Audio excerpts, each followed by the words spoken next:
Now, the characteristic of a ecological or population-based study is that the unit of measure is not the individual, but a group or a country.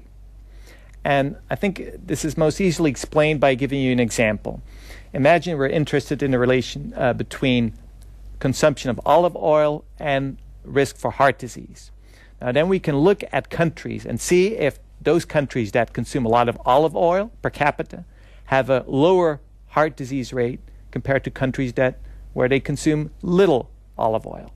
And actually we see that type of relationship, which would suggest that olive oil is good for you and it's heart protective, as you could say. But there are some issues with this type of analysis, which are best illustrated by using another example, where we look at the relationship between traffic death and alcohol consumption. And I don't think we need to question the relationship between alcohol and traffic problems, accidents, and people dying.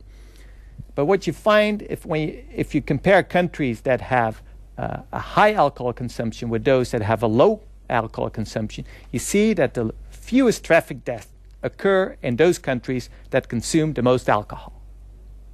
And that would suggest that alcohol would actually be protective. But we know that's not the case.